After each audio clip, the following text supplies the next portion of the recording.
ಇಡೀ ವಿಶ್ವವೇ ನಿನ್ನ ವಿರುದ್ಧ ನಿಂತರೂ ನೀನೊಬ್ಬನೇ ನಿಲ್ಲುವ ಧೈರ್ಯ ನಿನಗಿರಲಿ. ಬೇರೆಯವರ ದುಃಖ ನೋಡಿ ನಿನಗೂ ನೋವಾದರೆ ತಿಳಿದುಕೊಂಡು ಬಿಡು, ನಿನ್ನ ಆತ್ಮದಲ್ಲಿ ಪರಮಾತ್ಮ ನೆಲೆಸಿದ್ದಾನೆಂದು. ಹಣ ಇದ್ದವರ ಹಿಂದೆ ಜನ ಇದ್ದರೆ, ಒಳ್ಳೆ ಗುಣ ಇದ್ದವರ ಹಿಂದೆ ದೇವರು ಇರುತ್ತಾನೆ. ಮನಃಶಾಂತಿ ಇಲ್ಲದ ಸಂಪತ್ತು, ಆರೋಗ್ಯವಿಲ್ಲದ ಆಯುಷ್ಯ, ಅರ್ಥ ಮಾಡಿಕೊಳ್ಳದ ಸಂಬಂಧ, ಅಕ್ಕರೆ ಇಲ್ಲದ ಬರೀ ವ್ಯವಹಾರ ಸ್ನೇಹ, ಇವುಗಳು ಇದ್ದರೆಷ್ಟು ಬಿಟ್ಟರೆಷ್ಟು.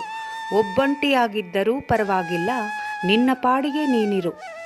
ಎಲ್ಲಿ ದಯೆಯೋ ಅಲ್ಲಿ ಧರ್ಮ, ಎಲ್ಲಿ ಲೋಪವೋ ಅಲ್ಲಿ ಪಾಪ, ಎಲ್ಲಿ ಕ್ರೋಧವೋ ಅಲ್ಲಿ ವಿನಾಶ, ಎಲ್ಲಿ ತಾಳ್ಮೆ ಮತ್ತು ಕ್ಷಮೆಯೋ ಅಲ್ಲಿ ಭಗವಂತ ವಾಸ.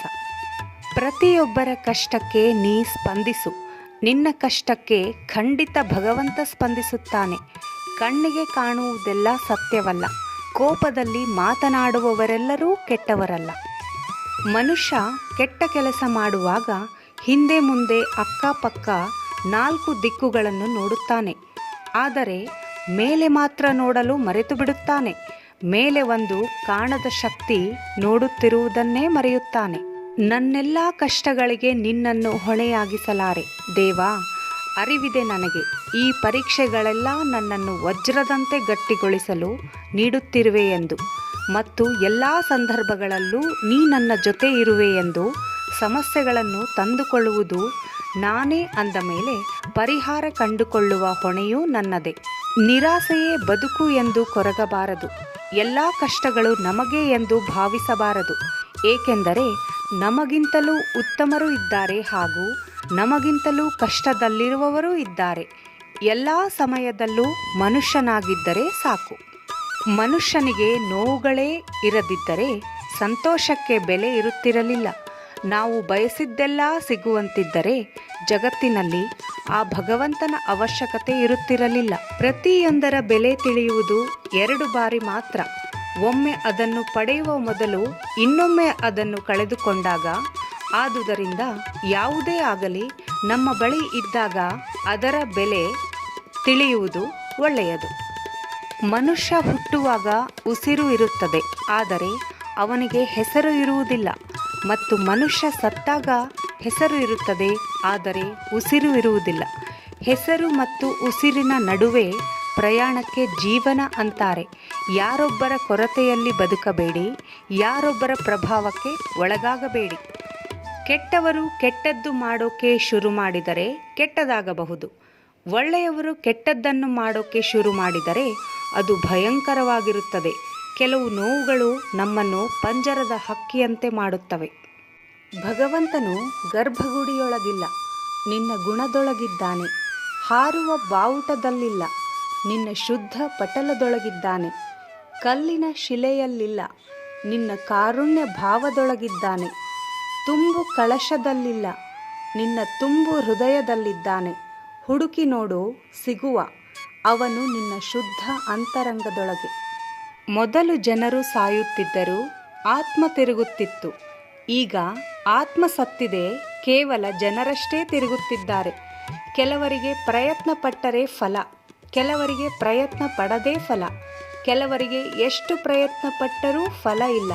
ಪ್ರಯತ್ನ ಪಡುವುದು ಮಾತ್ರ ನಮ್ಮ ಕರ್ತವ್ಯ. ನೀನಿಲ್ಲದ ಮನವು ಒಂದು ಕ್ಷಣವೂ ಇಲ್ಲದಿರಲಿ, ನಾಳೆಯೂ ಇಲ್ಲದಿರಲಿ. ಪ್ರತಿ ಕ್ಷಣವೂ ನೀನೇ ತುಂಬಿರು. ಎಲ್ಲಿ ಹುಟ್ಟಬೇಕು ಅನ್ನೋದು ನಮ್ಮ ಕೈಯಲ್ಲಿ ಇರುವುದಿಲ್ಲ.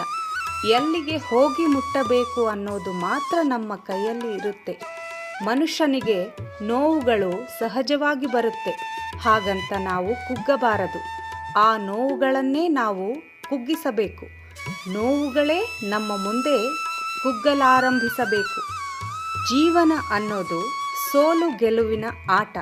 ಗೆದ್ದವನಿಗೆ ಸೋಲಬಾರದು ಎಂಬ ಭಯ ಇದ್ದರೆ ಸೋತವನಿಗೆ ಗೆಲ್ಲಬೇಕು ಎಂಬ ಛಲ ಇರಬೇಕು. ಜೀವನದಲ್ಲಿ ಸಾಧನೆ ಎಂಬ ಶಿಲೆಯನ್ನು ಕೆತ್ತುವುದಕ್ಕೆ ಗುರಿಯ ಹಾದಿಯಲ್ಲಿ ಎದುರಾಗುವಂತಹ ಅವಮಾನಗಳನ್ನೆಲ್ಲ ಒಂದೊಂದು ಉಳಿಪೆಟ್ಟು ಅಂತ ನಾವು ತಿಳ್ಕೋಬೇಕು. ನಿನ್ನ ಪರಿಸ್ಥಿತಿ ಕೆಟ್ಟಿರುವಾಗ ಸಮಯ ಮತ್ತು ದೇವರನ್ನು ಬಲವಾಗಿ ನಂಬು. ಯಾಕೆಂದರೆ ಸಮಯಕ್ಕೆ ಕಲ್ಲಿದ್ದಲನ್ನು ವಜ್ರವನ್ನಾಗಿ ಪರಿವರ್ತಿಸುವ ಶಕ್ತಿ ಇದೆ. ಪರಮಾತ್ಮನಿಗೆ ಭಿಕ್ಷುಕನನ್ನು ರಾಜನಾಗಿಸುವ ಶಕ್ತಿ ಇದೆ. ಅಧರ್ಮದ ಹಾದಿಯಲ್ಲಿ ಯಾವ ಅಡೆತಡೆಗಳು ಇರುವುದಿಲ್ಲ, ಆದರೆ ಅದು ಸೇರುವ ಗುರಿ ಮಾತ್ರ ನರಕ. ಧರ್ಮದ ಹಾದಿಯಲ್ಲಿ ಸಾಕಷ್ಟು ಅಡೆತಡೆಗಳು ಬರುತ್ತವೆ, ಆದರೆ ಅದು ಸೇರುವ ಗುರಿ ಮಾತ್ರ ಸ್ವರ್ಗ. ತಾವು ಹೇಳಿದ್ದೇ ಸರಿ ಎಂದು ವಾದ ಮಾಡುವವರ ಹತ್ತಿರ ನೀವು ವಾದ ಮಾಡಬೇಡಿ. ಅವರು ನಿಮ್ಮ ಅಭಿಪ್ರಾಯ ಒಪ್ಪುವುದಿಲ್ಲ. ಅವರ ನಿಲುವನ್ನು ಬದಲಾಯಿಸಲು ಯಾರಿಂದಲೂ ಸಾಧ್ಯವಿಲ್ಲ. ಇಂಥವರ ಜೊತೆ ಮಾತನಾಡಿದರೆ ಸಮಯ ಮತ್ತು ಸಂಬಂಧ ಹಾಳಾಗುತ್ತದೆ. ಹಣದಿಂದ ಎಲ್ಲಿ ಬೇಕಾದರೂ ಸ್ಥಳ ಖರೀದಿಸಬಹುದು, ಆದರೆ ಮತ್ತೊಬ್ಬರ ಹೃದಯದಲ್ಲಿ ಕೊಂಚ ಜಾಗ ಕೂಡ ಖರೀದಿಸಲು ಸಾಧ್ಯವಿಲ್ಲ. ಅದು ಕೇವಲ ಒಳ್ಳೆ ಗುಣ ಹಾಗೂ ಪ್ರೀತಿಯಿಂದ ಮಾತ್ರ ಸಾಧ್ಯ. ಒಳ್ಳೆಯದು ಮತ್ತು ಕೆಟ್ಟದ್ದು ನಮ್ಮೊಳಗೇ ಇದೆ. ಯಾವುದನ್ನು ನಾವು ಹೆಚ್ಚು ಉಪಯೋಗಿಸುತ್ತೇವೆಯೋ ಅದೇ ಬೆಳೆಯುತ್ತಾ ಹೋಗುತ್ತದೆ. ಗಳಿಸಬೇಕು ಅಂತ ಇದ್ದರೆ ಮಾನವೀಯತೆ, ಪ್ರಾಮಾಣಿಕತೆ, ಗೆಳೆತನ, ಪ್ರೀತಿ, ವಿಶ್ವಾಸ ಗಳಿಸಿ. ಹಣ, ಆಸ್ತಿ, ಅಂತಸ್ತನ್ನು ಯಾರು ಬೇಕಾದರೂ ಗಳಿಸಬಹುದು. ಆತ್ಮವಿಶ್ವಾಸ ಇರಲಿ, ಅಹಂಕಾರ ಬೇಡ. ನಾನು ಅನ್ನೋ ಸ್ಥೈರ್ಯ ಇರಲಿ. ನಾನು ಮಾತ್ರನೇ ಎಂಬ ಭ್ರಮೆ ಬೇಡ. ಪ್ರಪಂಚದಲ್ಲಿ ಯಾರಿಗೂ ದುಃಖವಿರುವುದಿಲ್ಲ. ಬೇರೆಯವರ ಸುಖವನ್ನು ನೋಡಿ ದುಃಖಿಗಳಾಗಿರುತ್ತಾರೆ. ಒಳ್ಳೆಯ ಜನರು ಯಾರಿಗೂ ಮೋಸವನ್ನು ಮಾಡುವುದಿಲ್ಲ. ಆ ಒಳ್ಳೆಯತನದಿಂದ ಅವರೇ ಹೆಚ್ಚಾಗಿ ಮೋಸ ಹೋಗುತ್ತಾರೆ. ಬಲಹೀನನನ್ನು ಬಲವಂತ ಹೊಡೆದರೆ ಆ ಬಲವಂತನನ್ನು ಭಗವಂತನೇ ಹೊಡೆಯುತ್ತಾನೆ. ನನ್ನನ್ನು ನಂಬುವುದಾದರೆ ಪೂರ್ಣವಾಗಿ ನಂಬು, ಅನುಮಾನವಿಲ್ಲದೆ ನಂಬು. ಶುದ್ಧ ಮನಸ್ಸಿನಿಂದ ಮಗು ತಾಯಿಯನ್ನು ಅಪ್ಪುವ ರೀತಿ ನಂಬು. ಹಾಗಿದ್ದರೆ ಮಾತ್ರ ನಿನಗೆ ಸಿಗುತ್ತೇನೆ. ಮನಸ್ಸಿಟ್ಟು ಕಲಿತ ಅಕ್ಷರ, ಮೈ ಬಗ್ಗಿಸಿ ದುಡಿದು ತಿನ್ನುವ ಅನ್ನ, ಕಷ್ಟಪಟ್ಟು ಗಳಿಸಿದ ಸಂಪಾದನೆ, ಇಷ್ಟಪಟ್ಟು ಮಾಡುವ ದೈವಭಕ್ತಿ, ಇವುಗಳು ಯಾರನ್ನೂ ಯಾವತ್ತೂ ಕೈಬಿಡುವುದಿಲ್ಲ. ಧರ್ಮದಿಂದ ಬದುಕುವವರನ್ನು ಧರ್ಮವೇ ರಕ್ಷಿಸುತ್ತದೆ. ನಿನ್ನ ಕರ್ತವ್ಯ ನೀನು ಮುಗಿಸು, ಪ್ರತಿಫಲವನ್ನು ನಾನು ನೀಡುತ್ತೇನೆ. ಪ್ರೀತಿ, ವ್ಯಾಮೋಹಗಳು ಮನುಷ್ಯನನ್ನು ದುರ್ಬಲಗೊಳಿಸುವ ಪ್ರಬಲ ಅಸ್ತ್ರಗಳು. ನಿನ್ನ ಕರ್ಮವನ್ನು ನೀನು ಮಾಡು, ಫಲಾಫಲಗಳನ್ನು ನನಗೆ ಬಿಡು. ಅದೃಷ್ಟದಿಂದ ಬಂದಿದ್ದು ಅಹಂಕಾರ ಕೊಡುತ್ತದೆ. ಬುದ್ಧಿ ಉಪಯೋಗಿಸಿ ಸಂಪಾದಿಸಿದ್ದು ಸಂತೋಷ ಕೊಡುತ್ತದೆ. ಕಷ್ಟಪಟ್ಟು ಸಂಪಾದಿಸಿದ್ದು ಸಂತೃಪ್ತಿ ಕೊಡುತ್ತದೆ. ಆತ್ಮಕ್ಕೆ ಜನನವೂ ಇಲ್ಲ, ಮರಣವೂ ಇಲ್ಲ. ಅಂದರೆ ನಮ್ಮ ದೇಹ ನಶ್ವರ. ಆತ್ಮ ಒಂದು ದೇಹದಿಂದ ಇನ್ನೊಂದು ದೇಹಕ್ಕೆ ಹೋಗುತ್ತದೆ. ಹಾಗಾಗಿ ಸಾವಿಗೆ ಮಾತನಾಡಬಾರದು. ಯಾರು ಎಷ್ಟು ಸುಂದರವಾದ ವೇಷ ಹಾಕಿದರೂ ಪರಿಸ್ಥಿತಿಗಳು ಮತ್ತು ಕಾಲ ಅವರವರ ನಿಜ ಸ್ವರೂಪಗಳನ್ನು ಎಂದೋ ಒಂದು ದಿನ ಪರಿಚಯ ಮಾಡುವುದು ಮಾತ್ರ ಸತ್ಯ. ಮನಸ್ಸು ಚಂಚಲ, ಅದನ್ನು ನಿಯಂತ್ರಿಸಲು ಕಷ್ಟ.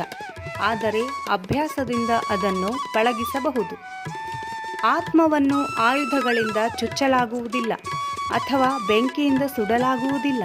ನಿಮ್ಮ ಕೆಲಸದ ಮೇಲೆ ನಿಮ್ಮ ಶ್ರದ್ಧೆ ಇರಲಿ, ಆದರೆ ಅದರ ಪ್ರತಿಫಲ ಎಂದಿಗೂ ಬಯಸದಿರಿ. ಕಾಮ, ಕ್ರೋಧ ಮತ್ತು ದುರಾಸೆಗಳು ಸ್ವಯಂ ವಿನಾಶಕಾರಿ. ನರಕಕ್ಕೆ 3 ಬಾಗಿಲುಗಳು.